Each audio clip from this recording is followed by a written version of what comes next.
The dispute between Hamas and Israel has its roots in the biblical story between Ishmael and Isaac, the two sons of Abraham.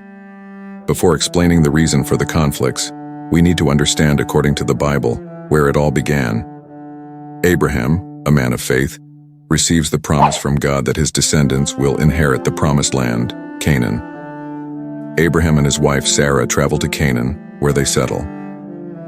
After many years, Sarah still had not conceived a child. She offers her servant Hagar to Abraham so that he can have a son with her.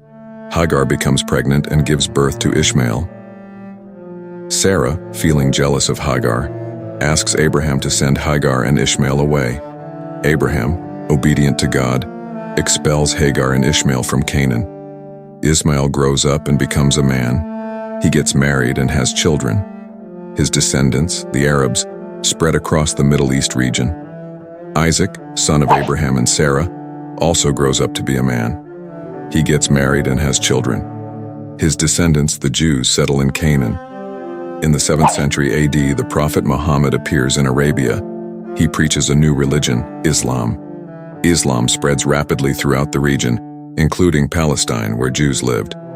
Muslims, who also claim the Promised Land, begin to dispute the territory with the Jews. The conflict between Arabs and Jews intensified in the following centuries. The territorial, religious, and cultural dispute between the two peoples continues to this day. The dispute between Arabs and Jews is a complex and long-standing conflict.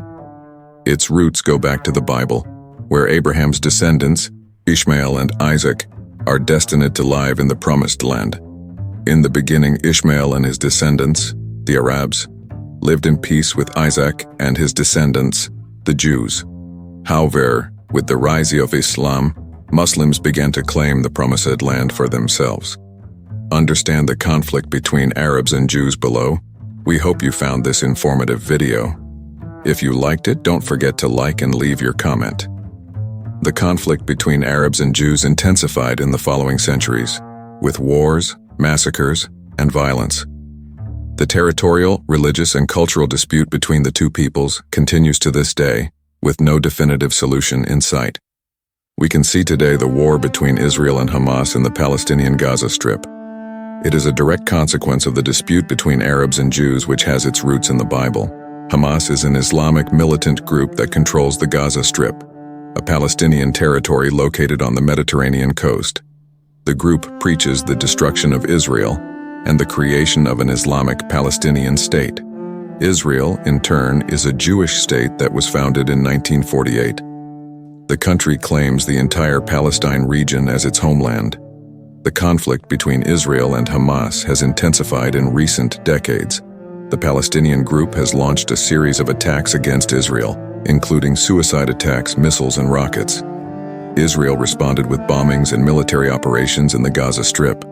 The war between Israel and Hamas is a complex and difficult conflict to resolve. The two sides are deeply divided over their territorial, religious, and cultural claims. However, it is important to understand the roots of this conflict so that a peaceful solution can be sought. The dispute between Arabs and Jews is a problem that has caused a lot of pain and suffering for both peoples.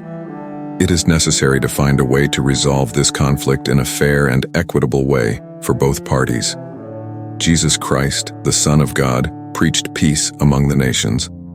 He taught that all human beings are children of God and that they should live in harmony with each other. In one of his speeches, Jesus said, "Blessed are the peacemakers, for they will be called children of God." Matthew 5:9. Jesus also said, "Love your enemies and do good to those who persecute you. Bless those who curse you, and pray for those who slander you." Luke 6:27-28. Jesus taught that peace is not just the absence of war, but also the presence of love, justice, and compassion. He said, "Judge not, and you will not be judged. Condemn not, and you will not be condemned. Forgive, and you will be forgiven." Luke 6:37. Jesus also taught that peace is possible, even in the midst of adversity. He said, "Peace I leave with you, my peace I give to you. I do not give you as the world gives. Do not let your hearts be troubled, neither let them be afraid." John 14:27. Jesus' teaching about peace between nations is still relevant today. The world is still marked by conflicts, wars, and violence. However, Jesus' teaching gives us hope that peace is possible, even in the midst of difficulties. I hope you liked the video. Comment with a story if you want to understand the Bible, and don't forget to subscribe to the channel. Hugs.